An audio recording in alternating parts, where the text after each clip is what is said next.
Alright, so today I'm going to be talking about when cartoons break the fourth wall. Now that's when something happens in a cartoon episode where a character is actually addressing the audience, or they're addressing the fact that they're in a cartoon right now and they aren't actually real. Let's start off with some fourth wall breaks from Gravity Falls. There are a few shorts you probably know of called Dipper's Guide to the Unexplained, and in these shorts, basically Dipper is talking to the audience because he brings around a camera with him and actually talks to us, the viewers of Gravity Falls. In Weirdmageddon, Dipper and Wendy were going through a bunch of weirdness bubbles, and they were turning into so many different things. However, one of the bubbles were real life people, and if you didn't know, these are the actual voice actors for Dipper and Wendy, so it's showing that these characters are not real and they're just voiced by real life people. In the episode Dungeons, Dungeons, and More Dungeons, Grunkle Stan talks about Ducktective, and it's a parallel to Gravity Falls. I'll have you know that Ducktective has a big mystery element and a lot of humor that goes over kids' heads. You probably know all about Cartoon Network's show Chowder. This cartoon is well known for breaking the fourth wall. There's an example in almost every episode, and obviously I don't have enough time to go over every single one, so I'll just be going over a few bigger ones. There's one scene where the characters note how the Cartoon Network logo won't come off.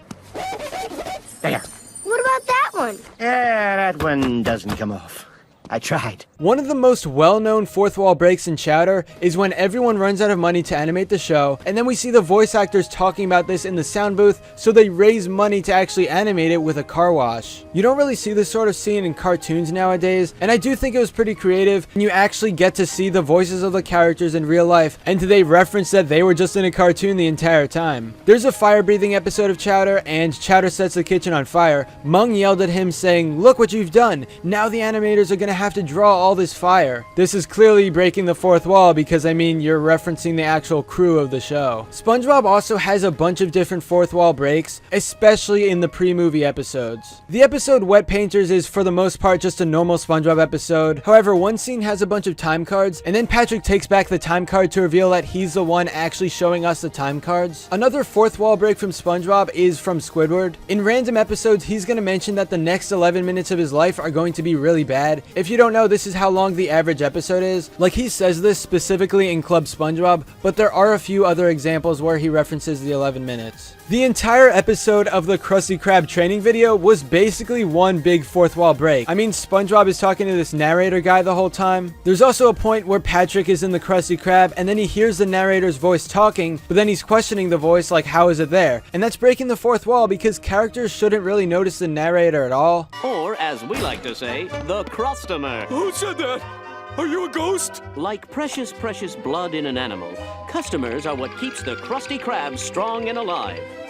Squidward, your ceiling is talking to me! Finally, let's talk about some fourth wall breaks in Steven Universe. The entire episode of Say Uncle is a fourth wall break because they constantly reference the fact that they're in a TV show right now. Uncle Grandpa even turns to the audience and says, "Don't worry, this is all non-canon." This overall episode was just a joke, but still, it was a fourth wall break, and you also have scenes like this where the ship is sinking, like the literal romantic ship is sinking. In this scene, Sardonyx is showing clips from a previous Steven Universe episode, and you can see that it says with footage courtesy of Cartoon Network, so the fact that she's literally mentioning Cartoon Network at all, that's just a pretty big fourth wall break. She took down a flock of bird monsters with her bow.